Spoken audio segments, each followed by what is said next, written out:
Hydraulic fluid drips onto the tarmac at Fort Campbell Army Airfield. Sarah Mitchell wipes down the Black Hawk's instrument panel. Third helicopter today, maintenance contractor, minimum wage, invisible to everyone who matters. Colonel Marcus Webb leads a delegation of NATO officials through the hangar. Routine inspection, budget assessments, the kind of visit where everyone pretends everything's perfect. But when Sarah shifts to clean behind the pilot's seat, her sleeve rides up. Just 3 inches, just enough. Webb stops mid-sentence. His face drains of color. The patch on her inner forearm isn't supposed to exist. Black background, silver wings wrapped around a skull. Below it, 4 numbers, 7419, Task Force 160, Night Stalkers. But wrong. This isn't their official insignia. This is something else. Something that was discontinued after a mission in Pakistan that never happened. Webb approaches slowly. The NATO officials confused. Security detail alert. Ma'am,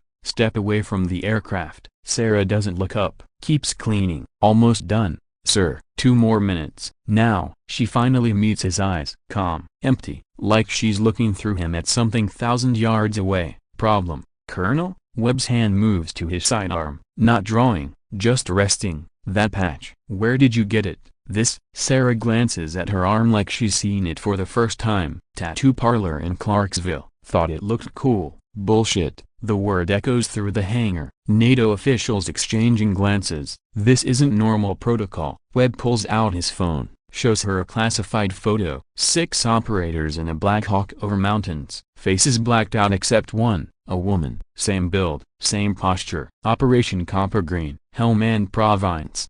2018. 6 operators went in, 1 came back. The pilot. Sarah returns to cleaning. Sounds dangerous. She flew for 18 hours straight. No fuel, running on fumes and prayers. Saved a CIA asset worth more than this entire base. Lucky her. Webb's voice drops. Chief Warrant Officer Jessica Hayes, Night Stalker's first female pilot cleared for Tier 1 operations. Flew missions that don't exist to places that aren't on maps. Sarah's hand pauses on the cyclic stick, just for a second. Muscle memory. The way she grips it, not like someone cleaning it, like someone who's flown through hell with it. Everyone out. Webb's command fills the hangar. Now, the delegation evacuates. Security protests. Webb overrides them all. Alone now, just Webb and the cleaner who isn't just a cleaner. Sarah sets down her rag. When she speaks again, the vacant expression is gone. Hello, Marcus. Still wearing that same cologne. Terrible choice. First names. History. Jesus Christ. Jess. Chief Warrant Officer Jessica Hayes. The pilot who could thread a Black Hawk through a needle at night with no night vision. The woman who flew Delta Force into places that would give regular pilots nightmares. Jessica Hayes died in a training accident. Marcus. Bird went down in the Gulf. No survivors. We never found the wreckage, because there wasn't any. She pulls off her work shirt, revealing more than just the patch. Scars, burns, a map of missions across her skin, each one a story classified beyond top secret. 3 years. Jess. 3 years we thought you were dead. I needed to be. The real story. Somalia. 2021. Not a training accident, a setup. Someone inside Task Force 160 selling flight plans to enemies. 5 helicopters ambushed in 6 months. 23 operators killed. Jessica figured it out, but proving it meant going dark, becoming nobody, watching from the shadows. You've been here, Campbell, cleaning helicopters? Cleaning, listening, watching. You'd be amazed what pilots say when they think no one important is around. She walks to the Black Hawk's tail rotor, runs her hand along a specific panel. It pops open. Inside, surveillance equipment. Military grade, the kind that shouldn't exist outside CIA facilities. You've been running unauthorized surveillance on our own people? I've been hunting the mole, Marcus, and I found them. Webb's phone buzzes. Urgent message. Priority 1. There's been an incident. Black Hawk down, Afghanistan. 30 minutes ago. Jessica's already moving, not to the door, to the helicopter. Grid reference, classified. Grid reference, Marcus, 37 north, 69 east. Jessica's hands fly over the Black Hawk's controls. The turbines whine to life. Impossible. The helicopter needs 2 pilots. Pre-flight checks. Authorization. She needs none of it. You can't just. Marcus. That crash site, it's an ambush. Same pattern as before. They're not down, they're trapped, and in approximately 12 minutes, an enemy force is going to overrun their position. How could you possibly know that? Because I've been tracking their communications for 3 years. The mole isn't one person, it's a network, and they just made their move. Webb has seconds to decide. Follow protocol or trust a ghost. He climbs into the co-pilot seat. You're insane. Number. I'm right. The Black Hawk lifts off without clearance, without flight plan, without existence in any official record. Jessica flies like physics is a suggestion. Nap of the Earth. Trees bending under rotor Washington.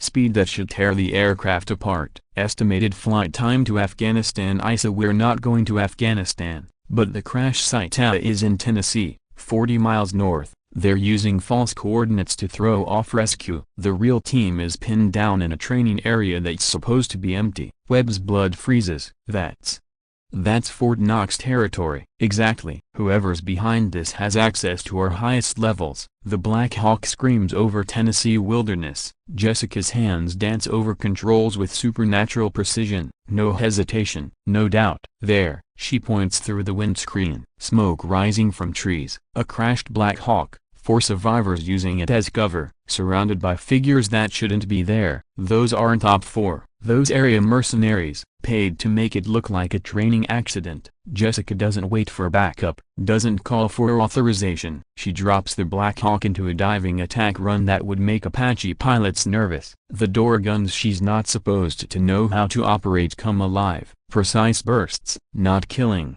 disabling, scattering the attackers. She lands between the survivors and threats. The rescue takes 30 seconds. 4 operators pulled aboard, wounded but alive. As they lift off, Webb sees Jessica's face. No emotion, no satisfaction, just focus. The mole? Check your phone, Marcus. Webb looks. An encrypted file. Names, dates, financial records. 3 officers in Task Force 160. All respected, all trusted, all guilty. How long have you known? 6 months. But I needed proof that would hold up. Every flight they've compromised, every operator they've killed. The Black Hawk lands at Campbell. MPs already surrounding the landing pad. Not for Jessica, for the 3 officers being arrested simultaneously across base. Jessica powers down the helicopter, removes her hands from controls she was never supposed to touch again. You'll be reinstated, full honors, back to flying operational in number.